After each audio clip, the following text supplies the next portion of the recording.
ایک قصہ سناؤں میں تم کو. پانی پت کا نام سنا ہے؟ تم بولتے ہی نہیں ہو، پتہ نہیں فرشتے ہو فرشتے ہو. ارے پانی پت کا نام سنا ہے؟ وہاں ایک آدمی تھا اور بیچارے کی زندگی بہت بگڑی ہوئی. بس ڈاکے ڈالنا، گھر لوٹنا اور شرابیں پی کے مستی میں. لیکن یاد رکھنا، کبھی نا امید مت ہونا، کبھی نا امید مت ہونا. اللہ بہت قریب ہے. بندے کی کوئی ادا پسند آ جائے، اس لیے کہتے ہیں رحمت حق بہانہ می جوید، بہانہ می جوید. اللہ کی رحمت تو بہانہ دیکھتی ہے. کوئی بہانہ مل جاتا ہے، اللہ پاک بندے کو نواز دیتے ہیں. وہ بیچارہ یعنی اس سے اس کے پورا گاؤں بھی، یہاں تک کہ وہاں جو پولیس وغیرہ تھی وہ بھی بہت پریشان تھی. وہ بھی ڈر رہی تھی کہ پتہ نہیں آج اس کو لوگ لیلا لیلا کہتے تھے، اس کا نام لیلا. اللہ کا کرنا ایک جماعت، تو جماعت کا جو مقامی ساتھی رہبر بنتا ہے، مقامی ساتھی اس جماعت کو لے گئے اس کے گھر. دروازے پر کھڑے ہو کر السلام علیکم، آپ کے بھائی آپ سے ملنے آئے ہیں. وہ تو رات بھر کا پیا ہوا تھا، وہ علیکم السلام بولتا ہے تو بول بکھر رہا. وعلیکم السلام. اس نے جواب دیا میرے بھائی. اٹھ کر کے اپنی جگہ سے آیا. جماعت والوں نے مصافحہ کیا اور کہا ہم آپ کے بھائی ہیں، لا الہ الا اللہ محمد الرسول اللہ. آپ بھی مسلمان ہو. بیچارہ چونکہ نشے میں تھا، آدھا کلمہ زبان پر آدھا اندر. جماعت والوں نے کہا کہ ہم آپ کے بھائی ہیں، آپ سے ملنے آئے ہیں، یہاں مسجد میں ٹھہرے ہیں اور ہمارا جی چاہتا ہے آج تو آپ بھی ہمارے پاس مسجد میں آ جائیں. یوں کہتے ہیں جو دل سے اٹھتی ہے وہ دل کو لگتی ہے. جو بات ہر چیز دل میں خیزت بر دل میں رہزت، جو دل سے اٹھتی ہے وہ دل کو لگتی ہے. ان جماعت والوں کی بات ایسی لگی کہ اس نے یوں کہا ابھی آتا ہوں. نشے میں تھا.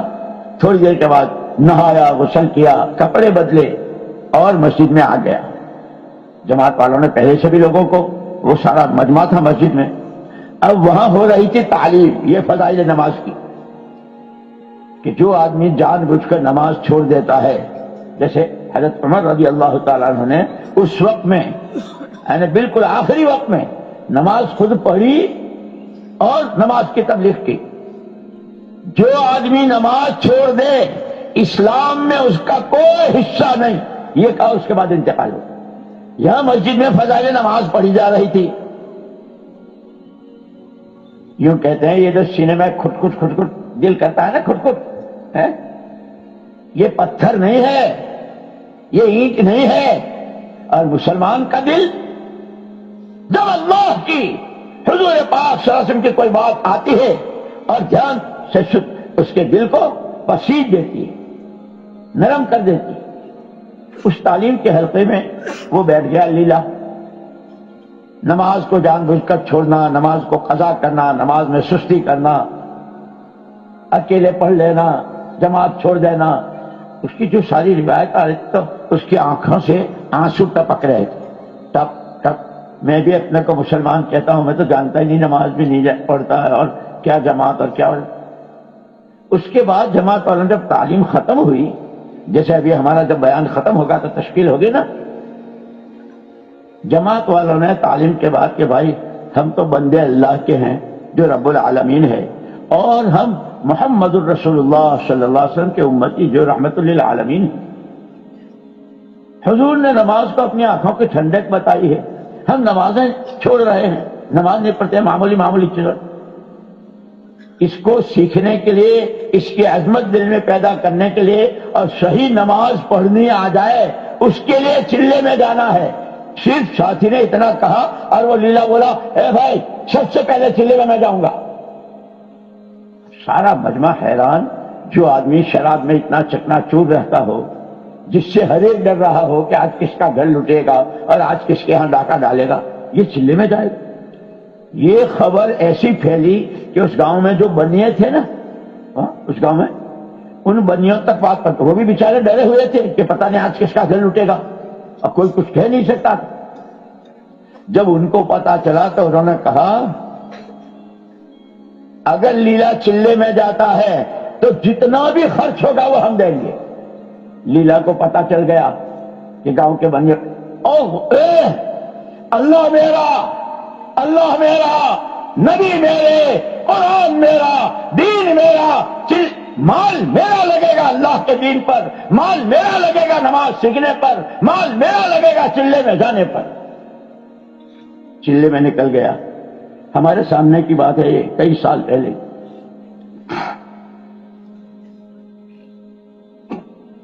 چلہ لگا کے جب آیا حضرت جی رحمت اللہ علیہ کے پاس تو کہنے لگا حضرت جی میرا حال تو لوگوں نے سنایا ہوگا آپ کو، آپ کی دعا کی برکت سے اور وہ جماعت جو آئی تھی اور اس کی کوشش اور اس نے جس پیار کے ساتھ مجھے سمجھایا تھا، اللہ نے مجھے توبہ بھی نصیب فرمائی، میں نمازی ہو گیا۔ لیکن اب میں واپس گاؤں جا رہا ہوں تو وہاں جا کے اب میں کیا کروں؟ حضرت جی رحمت اللہ علیہ نے فرمایا ایک کام کرنا ہے، تو جس گاؤں میں ہے، او مجمع والوں سب سنو اچھی طرح کان کھول کے، تیرے گاؤں میں کوئی بالغ مرد و عورت بے نمازی نہ رہے، اس کی تجھے کوشش کرنی ہے۔ پھر حضرت جی نے فرمایا تو دادا آدمی ہے، تجھے تو دیکھ کے پولیس والے بھی ڈرتے ہیں اور وہ گاؤں والے بھی ڈرتے ہیں، لیکن ہمارا کام پیر پکڑنے کا، خوشامد کا، حکمت کا، محبت کا ہے۔ کسی کو ماریو مت، کسی کو دھمکائیو مت، کسی کے ساتھ کوئی ظلم زیادتی پیار سے۔ حضرت جی بس آپ دعا کر دیں، میں انشاءاللہ آپ نے کہا میں ضرور کروں گا۔ وہ گاؤں آیا، حضرت جی سے نصیحت لے کر آیا تھا، اس نے شروع کیا۔ ہم وہی تھے نظام الدین میں، تھوڑے دنوں میں اس کا خط آیا حضرت جی رحمت اللہ علیہ کے پاس، حضرت جی آپ کی دعا کی برکت اور میں نے جیسے ٹوٹی پھوٹی اپنی محنت کی، لوگوں نے کچھ کیا بھی کرایا بھی، لیکن میں کسی سے ناراض نہیں ہوا، ان کے پیر ہی پکڑتا رہا۔ اللہ کا شکر ہے اب پورے گاؤں میں صرف 2 آدمی بے نماز ہیں، آپ دعا کر دیں ان کو بھی۔ تھوڑے دنوں کے بعد کہ وہ دونوں بھی نمازی ہو گئے، پورا گاؤں 100%۔ حضرت جی اب میں کیا کروں؟ اس لیے کہ اصل بات جو کارگزاری ہو رہی تھی تو جو مردوں کا حال یہ ہو رہا تھا تو بیچاری ماں بہنوں کو تو کون کہتا ہوگا اور گھروں میں کیا ہوتا ہوگا، بہت افسوس کی بات سامنے آئی تھی۔ تو اس نے یہ پوچھا کہ اب میں کیا کروں، سب تو نمازی ہو گئے۔ آپ نے فرمایا کہ دیکھو یہ عورتیں بیچاری وہاں تو پانی پت میں تو جیسے ہمارے یہاں پالنپور کے علاقے وغیرہ میں بھی عورتیں کھیتوں میں کام کرتی ہیں نا، تو کہا کہ تمہاری عورتیں کھیتوں میں بھی کام کرتی ہے، کھانا بھی وہی پکاتی ہیں، کپڑے بھی وہی دھوتی ہیں، بچوں کو دودھ وہی پلاتی ہیں اور سارے کام کرتی ہیں۔ ایک کام کرو، عورتوں پر تو مہینے میں کچھ دن ایسے بھی آتے ہیں کہ وہ قرآن بھی نہیں پڑھ سکتی لیکن ذکر کر سکتی ہیں، سبحان اللہ، درود شریف، الحمدللہ، تیسرا کلمہ، استغفر، یہ کر سکتے۔ تم ایک کام کرو کہ ساری عورتیں 5 وقت کی نماز کے ساتھ صبح و شام کی 3 تسبیحات ضرور، اور باقی کھانا پکا رہی ہو، درود شریف پڑھ رہی ہو، آٹا گوندھ رہی ہو، تیسرا کلمہ پڑھ رہی ہو، بچے کو سینے سے لگا کے دودھ پلا رہی ہو، ذکر کر رہی ہو۔ ایک آدمی، ماشاءاللہ یہ مجمع کیسا ہے، کتنے اچھے، کتنے، کیا شوق ہے آپ کے دلوں میں دین کا، کیا عظمت ہے آپ کے دلوں میں اس دعوت کی محنت کی، کیا محبت ہے آپ کو خدا رسول سے جو آپ کو یہاں لائے۔ جب ایک ایسا آدمی اور وہ اس کو طبیعت پر لے لیتا ہے اور اللہ اس کی برکت سے پورے گاؤں کو 100% مرد و عورتوں کو نمازی بھی اور ذکر کرنے والا بھی بنا۔ آپ میں سے ایک ساتھی اس کی نیت کرو اس وقت میں پورا مجمع میں کہ انشاءاللہ کرنے والی ذات تو اللہ کی ہے۔